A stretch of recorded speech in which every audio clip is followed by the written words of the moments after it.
Righty, let's get started. Welcome to the webinar. My name is Russ Summers. I'll be your host, and today we will be exploring the future of creative operations. First, a couple quick housekeeping notes. First off, we're using Zoom webinar, so it's going to be a lot like Zoom meetings if you use that. Very similar. You'll see three buttons on the bottom: chat, raise hand, and Q&A. Chat is disabled, so if you've got questions, just use the Q&A function for that. And please don't be shy, give us questions. We do love your questions. Joining us today to give us a peek into the future of creative operations is Dave Williams, Chief Product Officer at Litho. Dave's career has ranged from marketing to product to client services, from coffee to industrial chemicals, and he advises that you not mix those last two. That is a very bad thing. He's worked as an executive producer in a creative agency, raising over $1.7 billion for a university with one of his campaigns that made the university education accessible to the best and brightest students, regardless of their economic status. He's got a BA in psychology from the University of Louisville, Kentucky. In his time off, he's either doing something crazy adventurous like scuba diving or hiking or cycling, or he's doing something crazy creative like photography, videography, and theater. So Dave, welcome, and thank you so much for joining us today. Wow, I didn't expect all that, but I appreciate it. Thanks, Russ. You don't need to tell all my secrets. Well, thank you everyone for joining us today. I'm really happy and excited to talk to you today about the future of creative operations. And as Russ pointed out, I have a background in working as an executive producer for a creative agency here in Nashville, Tennessee, and had some exciting projects to work on. And I feel like I've come full circle to be here working with Litho on the software and where we're going and where we see things going. So I think we should just jump straight in. So today, what we're going to cover is we're going to cover several different topics. I want to talk about how teams, the teams that you're on, the teams that you work with, you're in the center of everything that's happening in your organization, believe it or not. I know some days it probably feels overwhelming, but we're going to talk about how we manage that and what we see our teams going forward and how they're going to manage things using technology. So we're going to talk about the building blocks of a creative operations platform. And really what that talks about is, we use a lot of different types of software in our day-to-day basis, and we're going to talk about where we see things going and kind of talk about where we're going as well. And then, of course, our vision of the future of creative operations is really around taking what we're going to talk about today and how do we make that real for not only our current users and customers, but other folks in the market as well. And then, of course, we're going to end up with some Q&A. So if you have any questions, make sure to put them in the Q&A section there in your user interface. So when you think about creative and brand marketing teams, the ones that I've sat on, the ones that I've supported, they really have been changed over the years, right? Initially, we started out as having various different groups where there was the strategic side, the creative agency side, the digital agency then came along, right? And what we're seeing now with all of our in-house teams is that really they're being asked to do all of this, right? So there's a lot of work to be done and there are a lot of challenges to be solved. So if you think, though, about all the work that you're doing, whether it's video, online ads, posters, brochures, any of the things that you're doing, those really follow, for the most part, from beginning to end, the same basic process. Now, this process is really the thesis for what we do here at Litho, and we call it the creative life cycle, where you start with a request or a creative brief. You move that all the way around that life cycle from concept and collaborate, where you're talking about taking that idea, the brief, and what is it that you can do, making sure that the team is organized in a way and that information is transparent to your stakeholders, to the requesters, and then making sure that what the work you've done has the opportunity to be reviewed and then approved. After that, you may want to share internally with some folks, manage who has access to that. And then, of course, distribution and measuring. What is the impact of that asset? Now, oftentimes we have places where we want to be able to store that information, but we really see the future of where storage is that really should be distribution, and how you control that distribution, and how do you, your stakeholders, how can they actually leverage content and assets that you've already created to create new projects or to edit those projects themselves. And we'll get more into that in just a bit. So when you look at the services that in-house teams really provide, it's so broad. Now, I know that I'm preaching to the choir here, and this is really a limited list.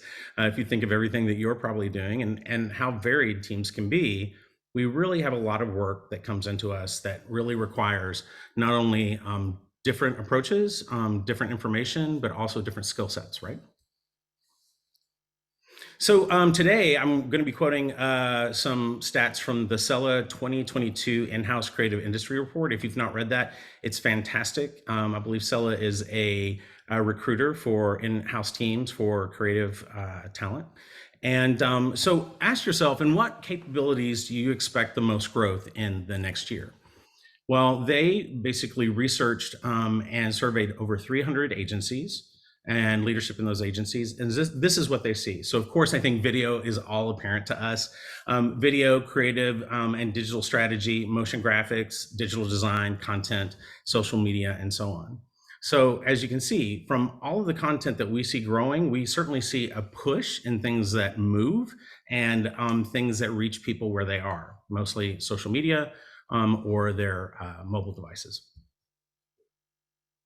As far as technology, in your group, you probably have all of these sections and maybe a different section that category that I haven't even identified here, where you need to collaborate using your email, Slack, Teams, OneNote, Zoom, all the way through what you're doing for social, how you're using Adobe products, for example, how you're storing your assets and how you're distributing your assets, right?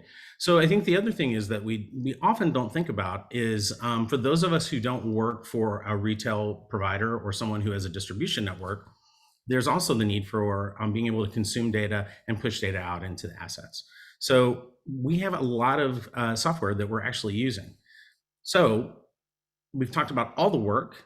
We've talked about all of the ways that we can leverage that software into doing what we need to do for our assets.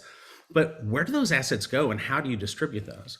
Well, again, from Cella, we see that 12% use a digital asset manager for enterprise, and 39% actually don't use a digital asset manager at all. And 49% use a digital asset manager specifically for the team. I think it's very interesting, in the point of when you're creating an asset, how do you get it out to those who need it, right?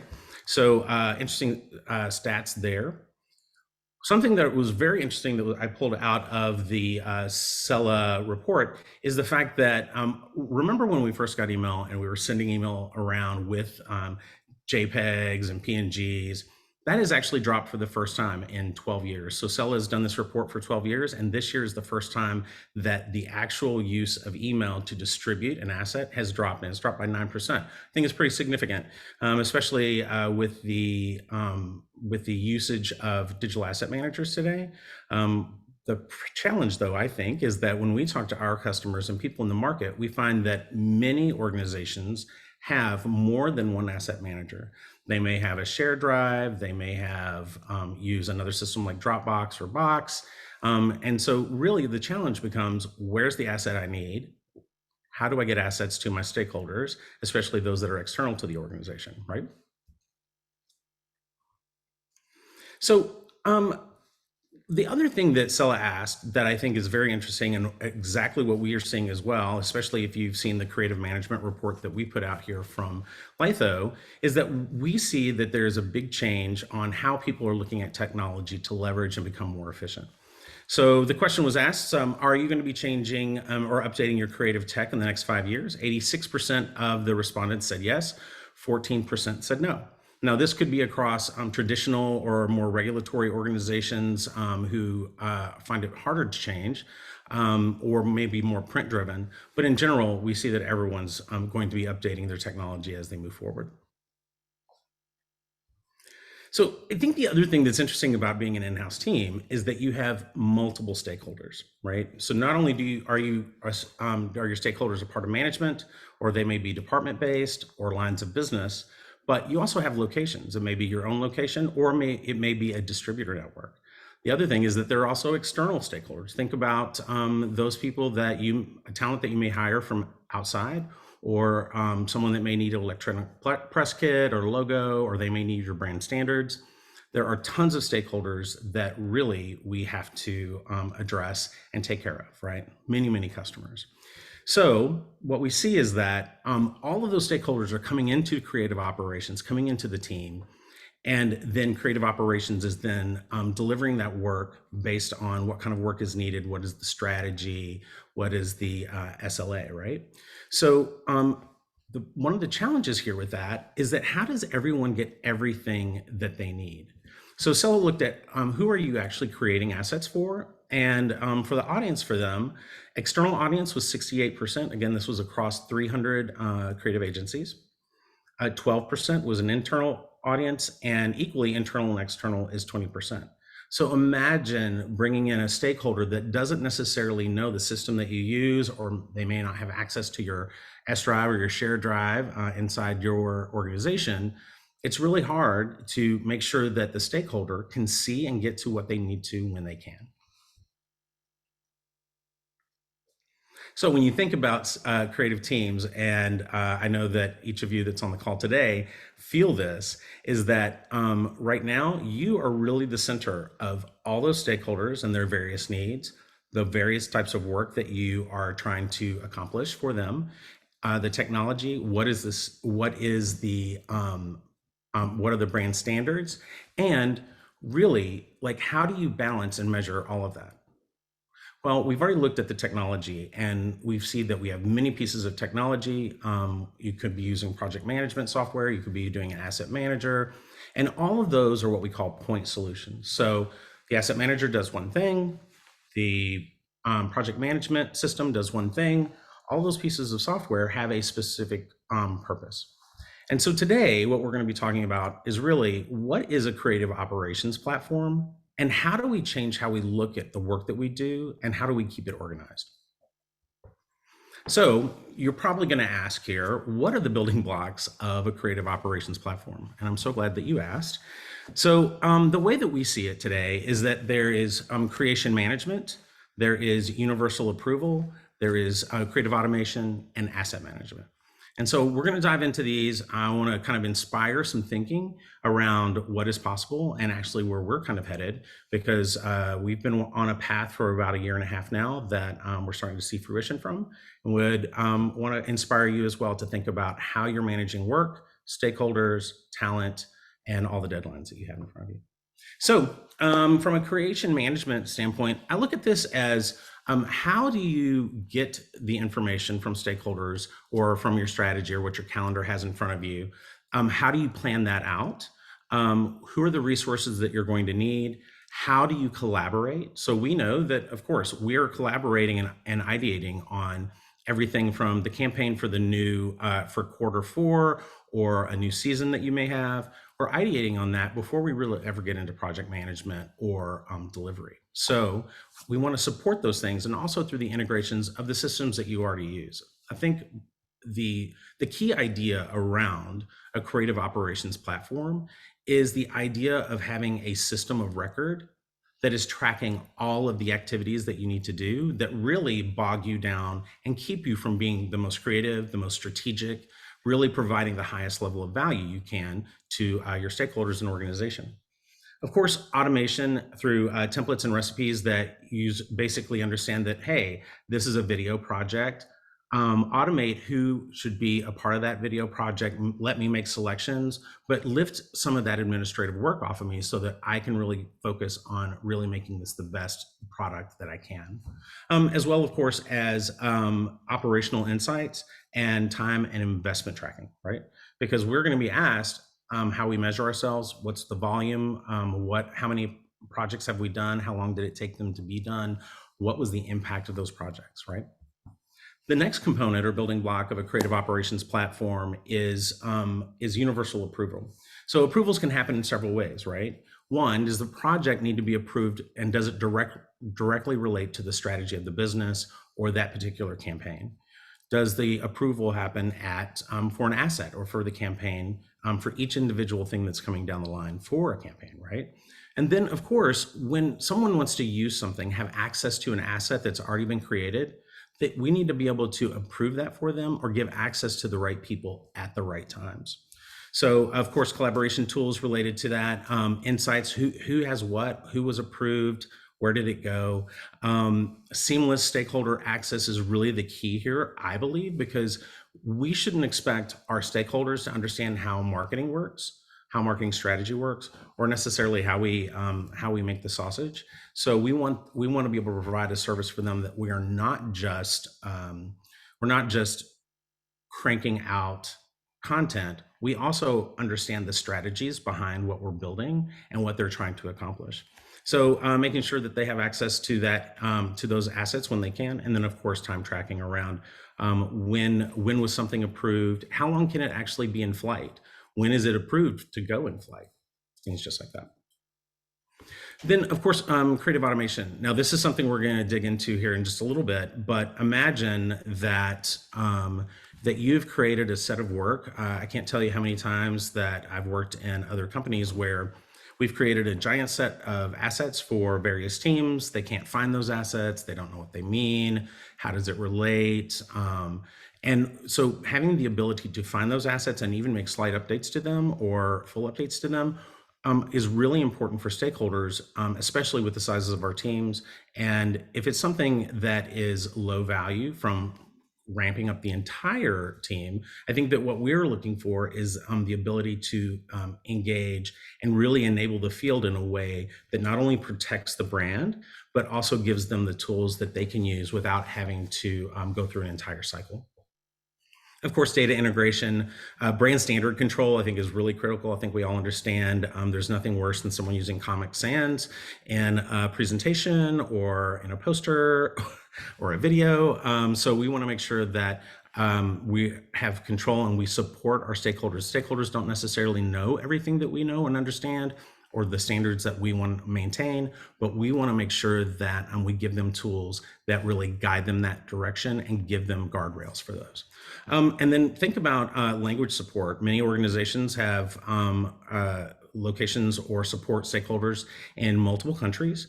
For us, we do the same thing. In fact, we have a US side business, and we also part of our company is based in the Netherlands. So language control and language support is critical. And then variant automation for me is this ability to, there's nothing more frustrating than I need to build a online ad and now I have to build it for 14 different variants. Whether it's a header or a hero image, or is it for LinkedIn, or is it for Facebook? So we want to be able to help our users automate for those. So give them a standard ad or piece of creative, and then let them be able to get the variants that they want. Of course, approval management is really critical here, and we're going to get more into that when we talk about the 3 ways that we see engaging stakeholders.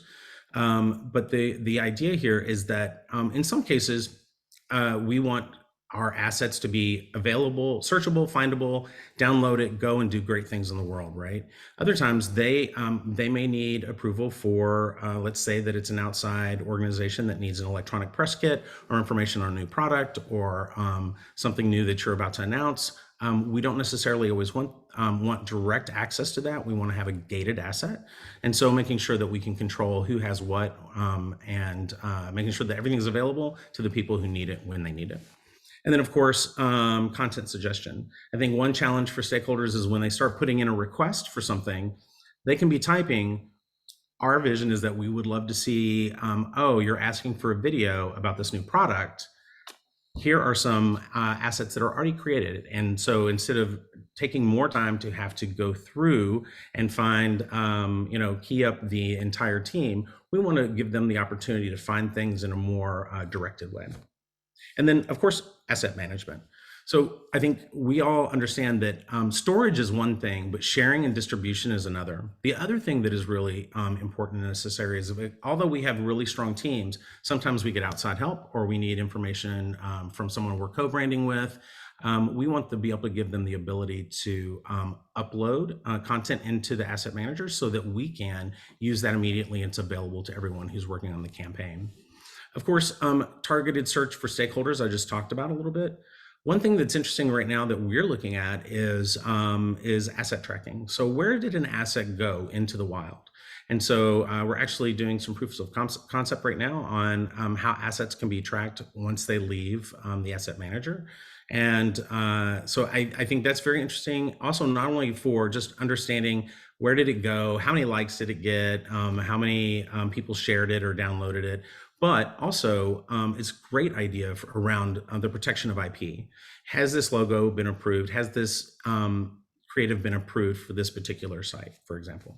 And of course, insights all around that. And in fact, asset grouping for particular purposes, whether it's here's all the package that you need for a particular product, or here's what is available for all the sales team in the Pacific Northwest. Of course, flight control. When is an asset available and who's it available to? And when does that availability end? So when we talk about a creative operations platform, we're talking about what are all the pieces, parts, and the administrative controls that we can automate, that we can give more access to or apply more controls to, that really make our teams more available to really focus on the really important work. So before I get into perception versus reality, I just want to remind you that I'm covering a lot of information in the time that we have together today. And there is a Q&A button on your interface. And so if you click that, you can enter a question. We're going to have some time to follow up and answer questions. And any question that we don't get to, we will certainly make sure to follow up with you after today's webinar. So the perception versus reality, I think that all of us know that we can go, look, the creative life cycle, it's fantastic. It's a great thesis and a baseline for understanding that all of the types of work that we do, most of them in their initial pass, their initial version, go through this same process, right? So the thing that we know, though, in reality is that stakeholders inject themselves in various places. We would love to say that they're always going to inject themselves at the request or the creative brief, but we also know that they may just be entering in at the distribute point. They may be entering in at they want to be able to find, remember that piece of creative that you did last year around XYZ? I kind of want to use that as an example for my next request or something we want to do next year. So the reality is that yes, most creative goes through this cycle, but when we're dealing with stakeholders and thinking about our stakeholders, they really can enter into this life cycle in any of the stages.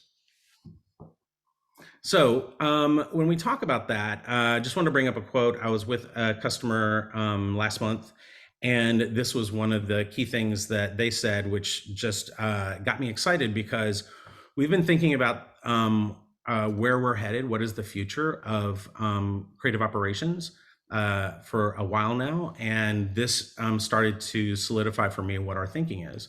So this is a manager of creative services for a healthcare organization.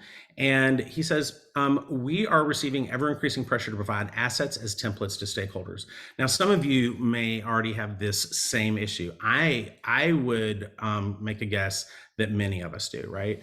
So we've provided, and anything as simple as a PowerPoint template or a business card, all the way up to other things like social media ads or posts, video, all of those kinds of things, right?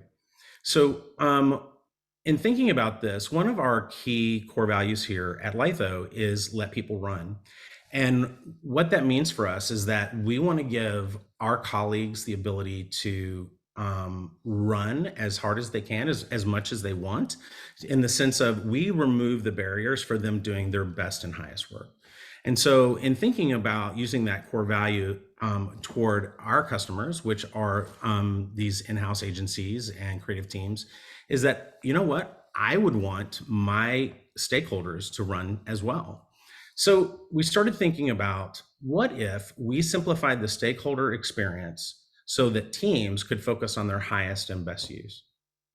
So that doesn't mean that we're necessarily focusing only on the stakeholder, because we care about the teams, the core users of our business that use the software that we provide and that we build, but making sure that their experience with their client is fantastic. And the way that we can do that is by making it easier for their stakeholders.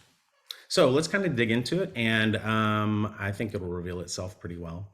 So when we talk about letting people run and simplifying that stakeholder experience, because frankly, how many times have you feel like you're dying by 1,000 cuts because there's a new business card that somebody needs, or 50 new business cards, or we need to revamp or create these variants for this team, or somebody's asking for something, a slightly different image in the same asset. What if we could give stakeholders the ability to really kind of sit in the driver's seat? They can easily find assets that they need and make changes, and then download and move on with their life. Let's use the business card example as the example we talk about today. So if you think about a business card, it really doesn't necessarily need any more creative design other than someone typing in their name, their contact information, maybe their title. What if we could provide that in a templated way that they can type in their information, immediately download it, or send it to print without ever having to reach out to the creative team, right? So imagine that in various ways. Imagine that you have a distributor network, and the products that you're putting into the Southeast are slightly different than the products that they're going to be distributing in the Pacific Northwest. They may want to be able to change the imagery from maybe the beach to pine trees and snow. But being able to pull from assets that are already approved in a container that really controls where does the logo go. It follows all the brand standards. It only uses the logos that have been assigned to it through the platform, and only the colors that are available from your color selections, right? So think about that from a templating standpoint, and giving those stakeholders the ability to find something, change it, download it, and move on without really having to have much support from the creative team. And then we thought about, okay, well, that makes sense. But look, we have people that we may have teams that are really very protective of the brand. So we should give always our stakeholders the ability to find the assets that we've created for them, or assets that support them or in the field. And they may want to make changes to that, but are there a set of assets that we want to make sure that it at least goes through an approval process with marketing? Well, of course, right? We don't necessarily want to put everything out there. Also, we may have different standards that we want to make sure are adhered to. And so why not have the same abilities of self-serve, but with an approval process through that universal approval system, right? So again, they've created something. The creative team has created something. They've used a template to make the changes that apply to them and their situation. And then all that needs to happen next is just an approval by the marketing team, right? So again, we're letting them run with giving them access to the things they want to have access to, and making sure that they can do the things they want to within the constraint of supporting compliance to the brand standards, as well as the creative that's already been created for them that they have access to. And then of course, full service. There is nothing more exciting, I think, than having a new campaign and getting started and seeing that from ideation all the way to distribution. I love that. Stakeholders are always going to need that. But the idea here again is making sure that we are focused on the highest and best use, the highest value projects and assets. And we believe that there is a major shift happening where not only from the quote that we heard earlier, but we've also seen other reports and done some research ourselves where we find that major corporations are looking for support from their creative teams to be able to simplify their assets, that a particular set of assets, so that people can use them when they want, right? Now, the other thing that I want to point out here is that imagine that you are a retail organization and you don't have one poster you need to make, or one POP or POS change. You have thousands or tens of thousands of SKUs that you want to be able to make those changes for. Imagine being able to attach your, push your data through to that templating system so it makes all those changes for you. We've decided what the poster looks like. Here's where the hero image is, here's the information, here's the barcode, here's the description, here's the price, right?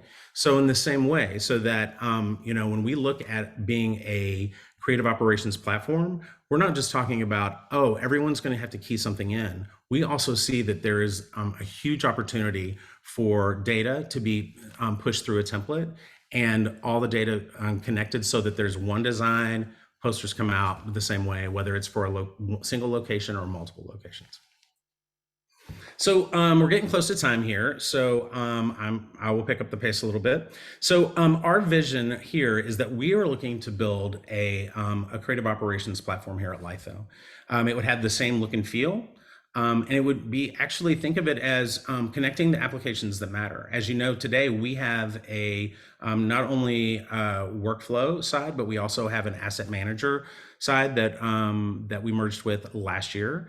And so what we're doing right now is really having a unified experience for users so that they can not only, once something is approved, it's approved and you can get that out of the workflow module, but you could send it to the asset manager so that it can be distributed and it can be tracked, right?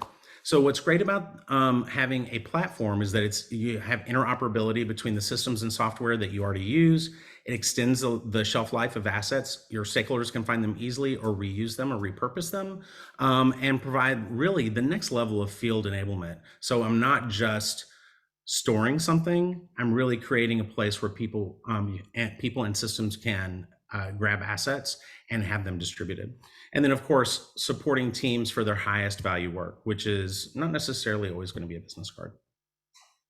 So our intended benefits here is that we want to reduce confusion. If you talk to any one group and maybe you're in the same situation, in our research we find that most agencies and most teams have at least 4 different places to store assets. It can be confusing for your stakeholder.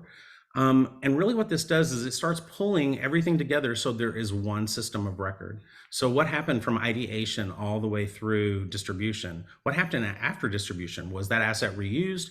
How many people saw it? How many people liked it or commented on it or shared it? As well as how many times was it reused, right? So you're really have the ability to increase the return on investment that you've put into each of those assets. Improve compliance with the process and your brand standards, and then of course usage. It really provides creative lifecycle coverage, and it becomes really the central hub for teams and their stakeholders. And lastly, I think this is becoming more critical for everyone, is really impact measurement, right? How long did it take? What was the volume that we put through? How much did it cost? But what happened after we did the distribution, right? After approval, how did our stakeholder love it? And what happened when it went out to where it was supposed to go out? Did it do the job it was supposed to do, right? So just a quick update from us here at Litho. So we just launched a unified experience for some of our customers who have not only invested in workflow, but also the asset manager. And I'm really excited about that. And so we'll be bringing on more customers as we go through Q4. But that experience, we plan on expanding that experience so that just as we've talked about today, so that things, modules and functions that work together for a purpose, we're connecting those together so that there is this unified experience, and you have the opportunity to save more time, track more information, and really focus on your highest and best use. So the other thing that we're really focused on right now is integrations, because if you think about where a creative operations platform would sit, it would sit in the middle of many pieces of software, as well as maybe side by side with owned properties, like in our case where we have a workflow module as well as an asset manager module. So to keep all of these connections moving, of course, we have these key connections through the software that you would typically use, and more to come in that. And then the other way that we're making sure that our users are connected to the software that they use is that we have started a project that should be rolling out in Q4, which is we're connecting to Zapier. And some of you may be familiar with that, but Zapier is an integration platform as a service. And basically what that does is it gives you the ability to trigger certain actions and other pieces of software that you may use because something has happened in Litho. So what's great about that, and vice versa, let's say that you're using Google Forms for intake or ideation, that can trigger actions within the system as well as in other systems.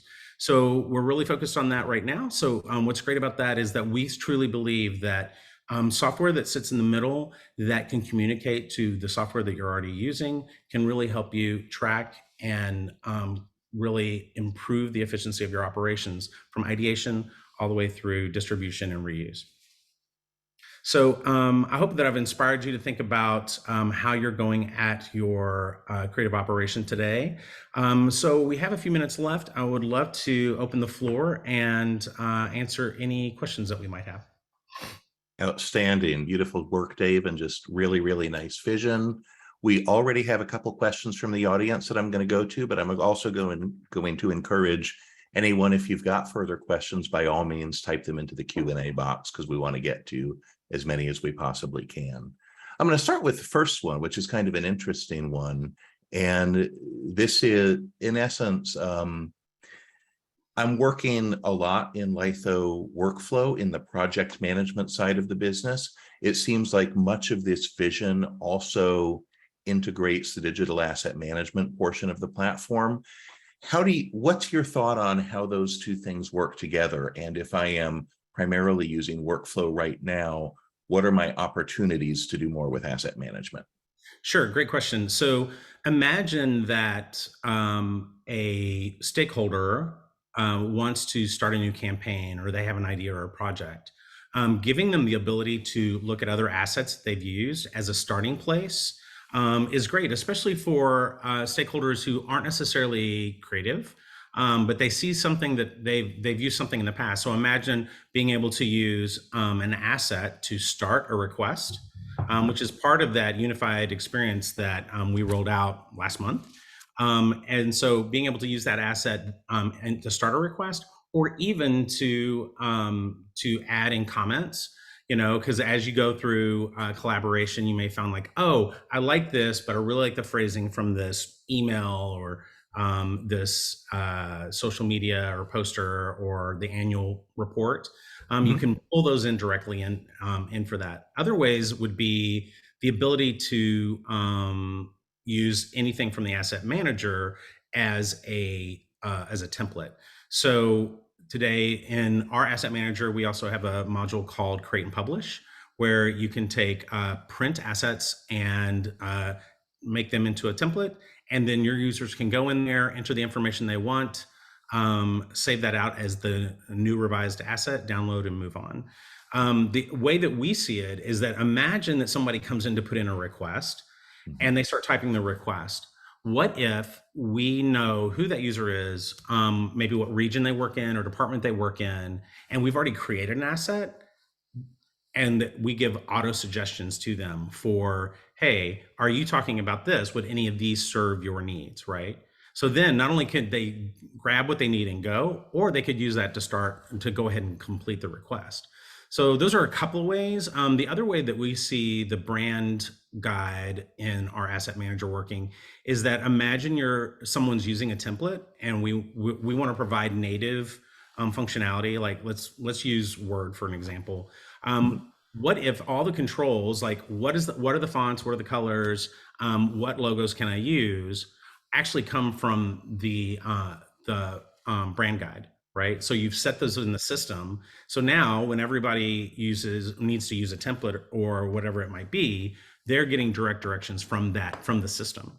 The other way to think about that too is that think of the ease of being able to change up templates if something changes in your branding. I know that never happens, and we don't ever add colors or new fonts, and logos never change. But that's another way that we're thinking of implementing. Love that. And that takes the concept around creative life cycle. You can start anywhere in the guided self-service, full service, and makes it very concrete. So thank you. Great examples. Another question, and I love this one, from Heather. Will you be hosting a webinar in Q4 to show the use of Zapier with Litho in greater detail? I don't know, Dave, will we? We sure would like to. We are so excited about that because, if we look at the just a little information, we collect a lot of feedback through various channels, and the feedback that we get is that we use our teams that we support use a lot of software, and Mhm. so we want to be able to connect them to that in ways that make sense, especially in the collaboration space, right? Some of you might not like email. You may prefer Slack. Wouldn't you prefer to have a notification come to you in Slack that says, "Hey, someone's assigned you something. A new project's been started." And so we have already done a proof of concept, which is fantastic, and we've seen a demo of that. I think that we would be able to show something in Q4. So we'll keep you posted for sure. Awesome. I love that. Yeah. And here's a super interesting question from Patrick. Are there plans to implement a tool for stakeholders who don't have direct involvement in the process behind maybe review, but to still view the work breakdown schedule in real time? And he suggests maybe a read-only view that they can access without needing a Litho account, or a way to convert a work breakdown schedule to Excel so they can easily share and update as needed. And he points out this is a really nice way of managing stakeholder expectations beyond just a single deliverable timeline. Sure. I think that's important too. What we would be considering there is security and who has access to turn that on for stakeholders who aren't necessarily involved in the process. The other thing that I think relates to that, Patrick, is the idea of measurement. Mhm. And so we want to make sure, and one of our guiding principles is the transparency of work, right? So, because you're going to be asked, where's something, as someone in product management, what is the date, what's been done. So yeah, I think that's a possibility. As you can imagine, in creating a unified experience between two different pieces of software, one of the considerations is how do we change our users and what users do we add to that? I think it's something that's important, and but the control for who would have access to give that to whether it's an external person or someone who doesn't need to make that they need that read-only view. I think it's important and critical. I think that it's something that we want to do. It'll be a part of user management. Cool. I Yeah. think we've got time for one or two more questions. And this one from James is super interesting. Do you define your solution as a complete replacement for traditional dams and project management tools? And, mentioning some of the well-known ones such as Workfront, Workamajig, Airtable, et cetera. So what's the practical way to look at these and a creative operations platform in terms of working together? Sure. I I think that where we're headed is different, and different in the way that there's a lot of great software out there that I find it tends to be more point driven. But what we're trying to do here is create a place where that is the system of record. It could be the replacement. Of course, ultimately, I mean, strategically, would we love to have support our customers all across that life cycle? Yes, of course. But the way that we're going at it is that we understand that making those changes, because it impacts stakeholders, it impacts people that need to be retrained. There's soft and hard costs related to that, right? So what we're building is really a set of modules that you could literally add to your collection, and then as you're ready to move on, you can add so that you're covered the entire life cycle with Litho. So that's really the approach, and the way that we're looking at it is that yes, will it be a replacement? Sure. Is it, do you have to buy all in at the same time? Probably not. The way that we're going at it is more modular. Nice. And we're going to do a lightning round now just to get two more questions in before we break. Okay.